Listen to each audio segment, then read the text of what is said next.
Bitch,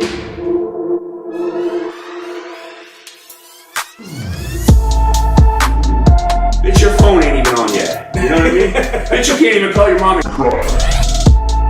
What's up, everybody? I'm Blessed and Free. Welcome back to another episode of DOC TV. You guys might recognize the guest I have on today. He's been on the channel before. I'm going to link part one to that interview in the description of this interview, and also his social media and his YouTube will also be linked in the description. If you're new and you're tuning in on this channel, I talk about prison, jail, crime, corruption, the whole 9 yards. So if you like that type of content, hit that subscribe button and turn your post notifications on. So, man, when you were on the channel last time, for the people that don't know, you were office manager at the infamous the pain clinic pill mills back in the day, and shit's about to go down, man. So we're gonna pick up right where you left off. Yeah, so recap, basically 2011 I was offered a position to work at a doctor's office pain clinic in Savannah, Georgia. We lived in Boca Raton at the time, and the company, or the guys that were opening the clinic, wanted to open it up in Savannah, Georgia, so they could avoid some of the new laws that were put in place, like where a doctor could no longer write prescriptions and fill out of the same location. So they moved it to Savannah, Georgia. They hired me as the office manager,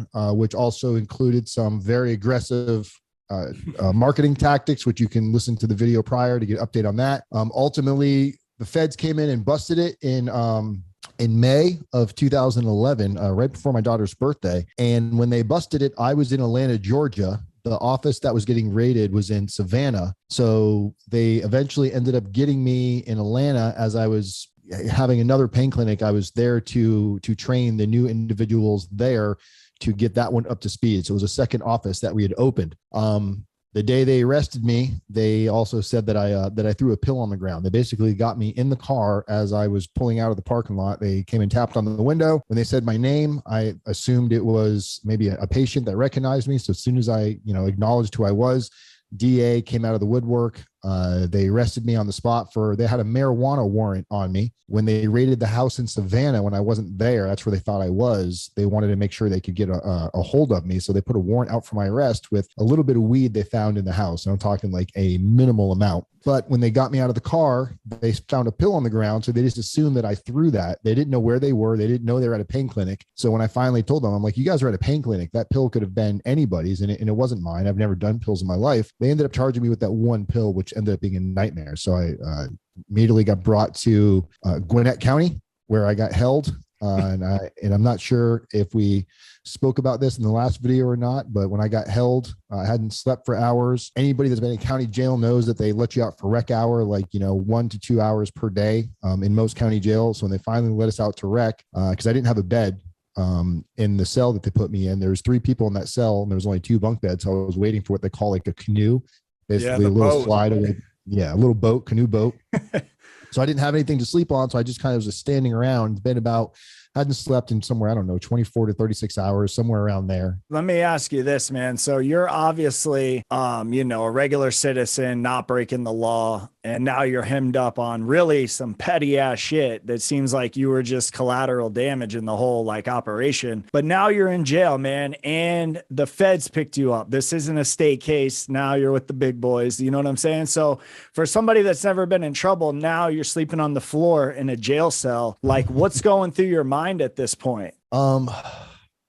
Honestly, it was kind of like just a vacant void. I was so out of sorts. I just couldn't imagine this was happening. I felt like this has got to be, this is a really bad dream. They made a mistake.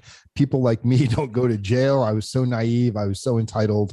It was pure just, man, I turned that part out of my mind so much that even remembering back to it, it feels like I'm almost telling somebody else's story, if that makes sense. Yeah. Because you don't want to have that a part of your life anymore, man. You're trying to move on. Yeah, it was insanity. And it created this foresight of what I thought when time jumping ahead of time, when I knew I was looking at a prison sentence, I thought this was likely going to be what prison was going to be like. When they were telling me how long I was looking at to go to prison, I thought it was going to be like my county jail stay, where I was going to be sleeping in canoes and getting shot with How long were they telling you were looking at this point? So it was a 52 count indictment when the indictment came down, and it was like a max of like 20 years for a fucking pill on the ground. Well, no, not just for the pill. Okay, you're talking about for the pill. I thought you meant for the indictment for the pain clinic. For the pill, I don't even know, because I didn't even acknowledge or accept the reality that had happened because it wasn't my pill. I ended up, I think it was maybe. But when you say 20 years, that's you looking at 20 or the wow, bro. Yep. Because every prescription the doctor wrote when they charged us with the indictment, when the grand jury came down with the indictment, every pill the doctor wrote a prescription on was what they charged us with, and they charged us as they charged the doctor. It was the same charges. There was no difference in charging me, charging the doctor, or anybody else there. I mean, God, bro. I mean, for the people watching right now that are watching this, it is so like this is what I say, man, in a lot of my episodes. Like, you can literally do nothing and get like 20 years by the feds. Like all that was, bro, is you were just wrapped up in it. Like, you weren't moving anything. You weren't making money. Like, just goes to show you never know, bro. But, with the how I've come to terms with this is the accountability that I take is when I got offered, first off, when they offered me the job, or when I kind of like said, hey, I heard you guys are going to open a doctor's office. Is there any positions for me? And once they got to know me a little bit, and they're like, hey, Dan would make a great office manager because he doesn't use drugs. He's good with people. He's pretty reliable. When they told me $10,000 a month to run the office, that should have been a first red flag. And they were also paying all of my expenses to move from Florida to Savannah. And they were going to continue to pay my condo that I had in Palm Beach County. And they were going to pay my living expenses in Savannah on top of the $10,000 a month for a job as an office manager. So there was some red flags there. And when I started doing research on what pain clinics were, I kind of saw the types of clientele. And really, it was a pretty shady look. Basically, they found a way to skirt the law and become legalized drug dealers, because most of the patients that were coming in and out of the pain clinic, it was very clear that they had some kind of an addiction. I would just justify it by saying, well, I'm not the one writing the prescriptions. But looking back, I played a huge role in taking this job, knowing the type of people that were coming in, seeking these pills, and then getting it back. I knew they were bringing it onto the streets. I knew maybe kids were getting a hold of it. I knew parents weren't taking care of their kids because they were getting high as a kite. So I definitely contributed to the opioid pandemic for sure. That's crazy you said that, because that was actually going to be my next question. So me, like I did an interview on Concrete, and I think they titled it like me exploiting the opioid epidemic, right? And a lot of people that watched that thought I was glorifying selling pills and doing all that. But now that the dust is settled and the years have, moved on, I look back and like, I feel bad because I know when I was selling all that shit for all those years, like I was ruining people's lives. Yeah, they were coming to me for the shit, but I knew what the pills were capable of doing to somebody, and I still did it, man. So, and I was getting flack for that interview because people thought like I didn't give a shit. And I really do, especially now. You know what I'm saying? Do you feel any type of like, were you worried then? Like, man, I could be killing these people. I'm a part of this. Like, cause you're seeing these people come in half dead. At first, not so much, because it wasn't directly affecting me, but there was I remember one day, actually, I remember the guy's name. His name was Barry Thomas. He was one of the patients. And he was from Kentucky, and he couldn't really, he couldn't even, when I had to give him a patient form to fill out, he couldn't write his name. He couldn't fill out anything. And he couldn't even say his name. When he came in, he's like, my name's Bayer. I was like, what is your name? He was like, Bayer Tom. I was like, what? I mean, it was literally like Boomhauer from King of the Hill. Man, what are you talking about? What are you talking about, man? I tell you what, fat kid's always funny one, man. Is it dang old John Candy, John Belushi, knife and fork, Doug. And he also had like 3 little kids with him that look like they haven't been bathed. They don't look like they've eaten any type of nutritious food. They were barefoot. It was him, 3 little kids, and maybe his wife or girlfriend.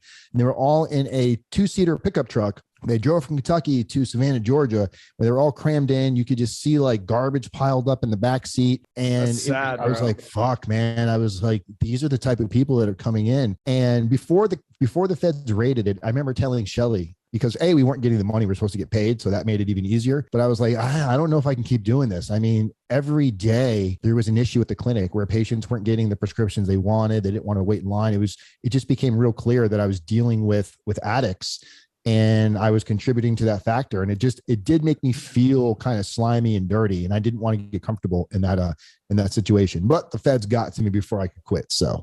All right, man. So you're in jail, sleeping on the floor. What's next for Sleeping RDAP? So I was in jail, sleeping on the floor, and when they let us out for rec in the county jail, they let us out for rec, and I laid on this little rubber couch where I finally, I just basically fell asleep, didn't even know it. And I guess some fight broke out with some other inmates, and the goon squad came in. And I guess they yelled for everybody to get down. And when they were all the commotion woke me up, and I stood up, I guess, as everybody was laying down. And when they yelled, get down, it wasn't registering. So I heard pop, pop. And then I felt 2 shots. One hit me in the neck and one was like in the side somewhere. And I thought it was a gun, and I saw powder everywhere. And I'm thinking it's my life flashing before my eyes. I'm on the ground holding myself. And I remember I was getting ready to get on my knees, and this black guy was laying across from me. He's like, yo, keep your ass down. He's like, you're going to get shot by the rubber, or you're going to get shot again with the rubber. And I'm like, what? And I'm just finally it registered what had happened. And I laid there, and they had medical check me out, and they asked why I stood up. And I told them, and they were like, yeah, you're in the wrong place at the wrong time. Bro, you got bad luck, homie. Shelly came to see me to visitation. She thought I got like beat up and assaulted and all this stuff, because I looked like I got fucked up. Is your girlfriend free at this time? Has she been indicted? Nobody was indicted at this point. There was just an investigation going on. They did an initial like spring on everybody, but they didn't arrest anybody on federal charges. I was the only one that got arrested because I wasn't there when they raided it. So they used the weed at my house, which they charged me with, even though it wasn't in my possession or in my room anyway. They had the state go charge you with a state possession charge. They had the state go charge me. They're so dirty, bro. Yeah. And the thing is Savannah is who had the charge. And then the state of Georgia also charged me for that one pill that they found on the ground. That's how they got me into county jail there. So I bonded out on the one pill that they found on the ground, which was not mine. I'll take that to my grave. So I bonded out on that. And then they transported me to Savannah because there was a hold on me for Savannah, so they couldn't let me go. So they transported me to Chatham County in a backseat of a police car. It was me and these 2 giant, really, really overweight black guys that were very nice dudes, but we were all crammed in, and I was in the middle, and we were shackled to our waist. And it was like the longest car ride ever. We're talking like 16, 18 hours with all the stops. And all I can remember about that car ride is sweat is beating down my head, and I can't reach my nose to scratch it. And it's just this, oh fuck, dude. It was the most like a Chinese torture type of a type. You gotta use your knees, man. Dude, I couldn't move. I was wedged. I was like sandwiched in between. Yeah. Were you in the middle? I was in the middle. Oh man. Yeah. There was no way they could have fit in the middle. That was an Oreo, bro. No, it was an Oreo. Oh God. But it was, looking back, it's funny now, but man, I wanted to jump out of they couldn't jump out the window. But anyway, so I get to Chatham County, and Chatham County, that county jail there was way worse. Like the one in Gwinnett was a private prison. So the guards ran that jail. They if you looked at a guard wrong, man, they were coming to get you. If you you start to fight, they're shooting you with rubber bullets. So everybody kind of there was order in that jail. Right. When I got to Savannah, Chatham County, inmates ran it. Guards stayed out of the way, unless you were getting stabbed up or raped or something, or maybe trying to hang yourself. You were on your own. But they did keep rec time was open all day. It was just chaos. So what did that time look like for you? Because I remember when I was first started getting arrested and going to jail, I had no idea the lingo, the different, shit that has to go on, and just the politics, all of it. So how are you navigating through county jail? Actually, I think for a new guy, I think I did overwhelmingly great. I used my people skills. I was getting along with I was really getting along with people because I've always been athletic. I've always been in sports. I've liked card games. So immediately, I'm taking my rec time in my shower slides. I'm going outside and playing basketball. But I remember I have a story similar to yours. I remember you told me a little shower story you had in county. And when I got to county, they had the shower stalls that are, basically open shower stalls. And the one shower stall on the end, it's got a direct view of the pod. I didn't know you're not supposed to use that one. So that was the only one that was open. So I go in there, I'm taking a shower, I'm kind of exposed because everybody can kind of look in, but I'm thinking it's the only shower. I got to take a shower. Yeah. So when I get out, another big brother comes up to me and he's like, yo, man, he goes, it looks like you haven't done no time before. And I was like, no, he goes, just so you know, when you take a shower in this one, you're kind of advertising. I was like, advertising? He's like, yeah, the white boys that take showers in here are basically letting us know that, they're they're open to do stuff. And I'm like, oh, I'm like, no, Hold up, not at all. hold up. He goes, yeah, you may not want to. And I didn't have my shower slides on. And he's kind of similar to your story. He's like, and you're not wearing no slides or nothing, because you don't know what goes on in there, man. All kinds of stuff at nighttime, and basically, like you said, babies on the ground and stuff. Yeah. So they kind of looked out a little bit, and I didn't let myself get punked around, and I was giving away. I was trading my trays for soups because I knew bond was coming. So the food was fucking horrendous. It was stuff that I can't imagine eating now, being down and doing time. When you're down long enough, you'll eat whatever they put in front of you. But at this point, I'm like, I'll eat a couple, soups, some Cheez-Its, mayonnaise packets. I'm good to go. So I was trading. Were you getting commissary when you were in there? I didn't have enough time, and that's the other thing is I thought I was going to be there longer than I was. So when I ordered commissary, another guy that's in there, he was in there for murder. He was in there for killing his girlfriend and the girl that was, the guy that cheated on him. His girlfriend cheated on him with some other dude, and he was in there for murdering both of them. He's like an Army Ranger, sniped him from some crazy distance. And he was cool. He gave me a pack of cards. He gave me I forgot, some socks, a sweater to use or some shit like this. And I ordered commissary, and I was going to give him back a brand new deck of cards and repay him and stuff. He gave me a little list of stuff to pay back. And then all of a sudden my bond came earlier, and they told me, you're not going to get commissary because you're bonding out. So I'm like, oh my God, I got to go tell this guy that I can't pay him back. And he's in here for murder. He wasn't even supposed to, he was only there. He'd already done 10 or 15 years. He was there on another charge that they charged him on. So he was just sitting there waiting to go to court before he went back to whatever prison he was at. So I'm like, this guy, he might kill me right now. But he was, and I told him, I was like, hey, let me get your info, man. And he goes, yeah, whatever, man, whatever. And he gave me his info. That's because that's what everyone says, man. Yeah. And I knew when I was saying it that this has got to sound like a fucking broken record. But I think he saw that I generally didn't know that I was going to get bond that fast. Yeah. Because they told me I couldn't bond out unless somebody had a Georgia ID, and I didn't know anybody with a Georgia ID, but the doctor's wife agreed to come bond me out, which nobody knew was going to happen. So I thought I was going to be in there till a bond hearing to where the judge could release me on OR or whatever. So when I got out on bond, I took care of him. Never heard from him again. So that was another story where I kind of skated by. But then a couple of years went by. While I was out, I'd state cases I took care of. The feds still hadn't indicted, and time is going on. They offered me a pre-indictment plea. I turned it down because the pre-indictment plea, it came with a 60-month cap, which meant I was still going to go to prison for sure, but they couldn't sentence me to more than 60 months if I took the plea deal. Part of the plea deal meant you had to basically tell them everything, and you had to tell anybody that was involved. And at that point, I wasn't willing to talk, especially if they were going to still give me prison time. Because I'm like, I'm not going to prison. I'm not built for this. There's no way. You guys got the wrong person. People like me don't go to prison. Come back to me with a better deal. Yeah. And I had a federally appointed attorney, and he's like, damn, this is as good as it's going to get. He goes, you're going to do prison time, but are you going to do 5 years or are you going to do 20 years? I was in denial. So I fired him and hired a private attorney. He said, I was in denial. Get the fuck out I was in denial, bro. Yeah. When I fired him, and he understood, and I hired this other guy who, claimed to be able to do a better deal for me. We turned down the plea deal, and a year and a half went by. We thought the case had died. We thought they just, fuck it. We're not going to go after these guys. I opened up a call center. Things were thriving. Shelly got her cosmetology license. She opened up her own hair salon. We were doing really well. And then 2000, the very end of 2013, Shelly's in the shower. I'm sleeping, and I hear a knock on the gate. And I walk to my balcony, and I look down out of the townhouse, and I hear a boom, boom, boom on the door.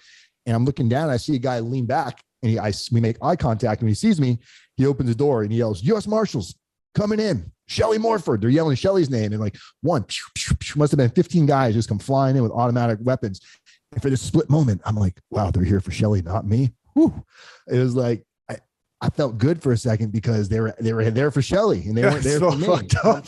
I know it is, but that was the initial thought that went through my mind, because I'm thinking, oh, whatever it is, we'll fix it for her. It can't be that serious. Yeah, you're not thinking it bad. Plus girls get off easier, and you're probably thinking in your head, if I'm free, I can handle shit and help her. I'm not gonna lie, I was just happy they weren't there for me. I think that was the initial, or that. Yeah. I mean, I think that's what the immediate thought went through my mind. Yeah, I would think the same shit, bro. I think that's just normal. But my dogs jump off the bed, little dog, a Chihuahua and a fucking Pekingese, jump off the bed, and they run down the stairs to the middle stairs, and I hear them barking, and I hear dogs. I run down the stairs. They got their guns pointed at my dogs, little tiny dogs. So when they saw me, they said, identify yourself, stay where we can see you, shit like that. And my name's Daniel Wise. And immediately we have a warrant for your arrest out of Savannah, Georgia. I was like, fuck. So they put me in the chair in my kitchen, and the female officer went upstairs, got Shelly out of the shower, marches Shelly down. And as they're marching Shelly past me, they're bringing Shelly outside to keep us separated on the patio. Shelly looks at me, and remind you, Shelly's never had a speeding ticket, never been in trouble. Shelly looks at me with the most stone cold face. She's like, "Don't say a fucking word to these dicks."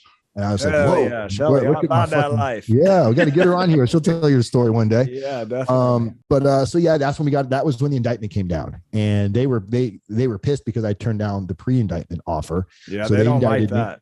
They don't like that. And they arrested me, brought me into, again, I went back to county jail. First they brought me to the federal building in Palm Beach County. We went immediately to a bond hearing. And I remember we were in the SUV, they were driving me and Shelly, and the officer, the DA officer, he says, looks like they're willing to offer bond for you, Shelly, but for you, Mr. Wise, are saying no bond because you're a flight risk and a danger to society.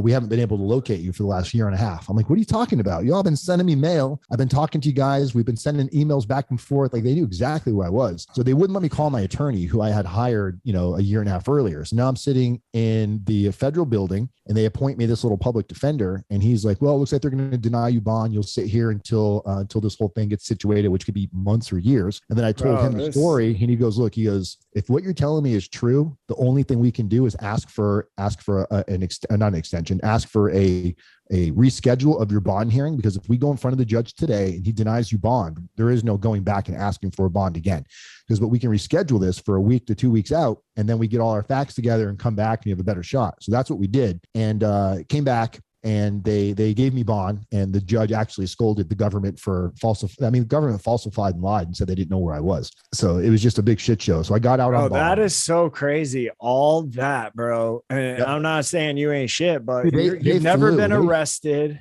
And they flew from Georgia to be at my bond hearing. To try to get it denied. Yeah. The main prosecutor and the lead DEA agent and his sidekick were there at my bond hearing. So they flew. It's like they have nothing to do, bro. They're just like, oh, he looks like a criminal. Let me go put 3 cases on him. Money to burn, bro. Money to burn. So needless to say, we were all indicted, and everybody was going to go to trial. Nobody was taking a plea deal. There was 9 of us or 13 of us total. Some people ended up not getting charged. We'll just call it 9 people. 9 of us were all like, fuck it. We're going to trial. Everybody's attorney was communicating with the other. We all had the same story. And then it was like a week before trial. And this is like almost another year had gone by. Well, we're just waiting after this. And finally my attorney calls me up. He's like, Dan, I think we need to rethink our game plan. I'm like, why? What's up? He goes, over the weekend, everybody took a plea deal except for you and Shelly. And everybody that took a plea deal agrees to testify against anybody that goes to trial. And Dr. Asmat refuses to take a plea deal. So Dr. Asmat was the doctor that, if you remember in part 1, I remember, he was the doctor that only worked there less than a week, and he got fired because you fired him. Well, kind of. I mean, I told him he was fired, but they fired him. Thanks, Josh. Made me feel extra good there. Tylenol and Motrin. You fuck. He was writing too much Tylenol and Motrin, so they kicked his ass to the curb. Savage. And he wouldn't take a plea deal, which I don't blame him, I guess. But so anyway, they said, Dan, we got to rethink our game plan here. So I said, well, what can I do? He goes, we can ask them if they'll offer you a plea because you turned it down before. So he called the government, emailed the government, Carl Kanoki, and he emailed him and said, hey, my client's interested in a plea. Well, Carl Kanoki, the government officer, whatever, the prosecutor, emails back and says, well, I'm going out of town for the weekend. Why don't you bring your client down here next week at my own expense? They weren't going to pay for me to come this time. Why don't you bring your client down here and have him sit with us? And maybe he can tell us why we should consider giving him a plea deal. Basically making me come suck the government, you know what, to beg for my life. Because now I'm facing 20 years if I go to trial. They all snitching at this point? Everybody already had. Everybody had already said they knew what we were doing. There was, yes, they did. Except me and Shelly, that we were the last 2. So I flew down to Georgia and I sat with the government. I remember I sat across from Carl Kanoki, and he's like, so you've got our attention. What is it that you can tell us that we don't already know? And there was nothing I could tell them. I was like, I don't understand what all going on, but I don't want to go to prison for 20 years. He's like, so you just think we should give you the plea deal back because you don't want to go to prison for 20 years. Well, you sure weren't playing that song before, just going through this whole thing. Basically, he told me, he was like, so you knew what the doctor was doing was illegitimate. And I remember my attorney sitting there looking at me like he knows I wanted to go, no, But I had to say, well, looking back, I know these patients that were coming in definitely had addiction problems, and ethically, none of us should have been there. Yeah. And that was the most I couldn't say that he was doing anything. I couldn't bring myself to say he was breaking the law, because technically we weren't. It was unethical as fuck, but it wasn't a law that we were breaking. It's a gray area. It was a gray area. So he said, well, what about yourself? You know that you were working there for illegitimate purposes. Forget everybody else. So basically, he got me to admit that I knew what I was doing was against the law. And as long as I was willing to say that, he put my plea deal back on the table. So we all got set for sentencing. Shelly was the first one to get sentenced, and she got sentenced in January, February, March. It was like for the people that don't know, Shelly's your wife, right? Yep, my fiance. Yeah, she's still with me to this day. Soldier. my ride or die. Yeah. And Shelly was the first one to get sent for sentencing. I want to say it was like January, February, March, April. It was like April, May, June-ish. I'm so bad with dates of 2014. And we all thought she was getting probation because everybody else got charged with conspiracy to distribute. Shelly got charged with what's called misprison of a felony. Basically, bro, this shit is just some made up fucking. They were saying that she had an idea that something may have been going on and she didn't report it, which is different than conspiracy, knowing what was going on. So they charged her with that. So we're thinking, all right, Shelly's going to get probation and it's going to set the tone for the rest of us. So we go down to Savannah, we go to Shelly's sentencing, and the judge hits her with 13 months. And I remember when the judge hit her with 13 months, her mom was there, I was there, and it was like, what the fuck? If they gave her 13 months for that charge, the rest of us were just fucking toast. It was like, oh, dude, life was just taken out of our winds, our lungs. So she gets sentenced. You think it's over at this point? Dude, for me, yeah, I'm like, I'm getting done. I'm done in. So my sentencing was set for like 2 weeks later. So I go to sentencing thinking I'm going to get the 60 months because that was the most they could give me with the plea deal. I had a cap of 60. They couldn't go over 60 months. Even though anybody that looks, my offense level, my guidelines was a level 37 in the BOP. And if you look that up, that carries like 20 to life. The plea deal was definitely in my best interest at this point in time. So when I go to sentencing, I remember the judge, his name is Judge, wow, totally spaced his name. I don't remember his name. Can't remember his name. This guy, this cocksucker. I remember he looks at me and he's like, Mr. Wise, I've sentenced a lot of people in my 3,000 years of being a judge. He was old as dirt. And he looks at me, he's like, this is the most heinous crime I have ever seen. Meanwhile, I did research on this guy just to see what type of judge he was. And this motherfucker sentenced people to death, but yet I've committed the most heinous crime he's ever seen. And then he still downward departs from the 60 months. He ends up sentencing me to 42 months and he gives me a surrender date of September 23rd, 2014.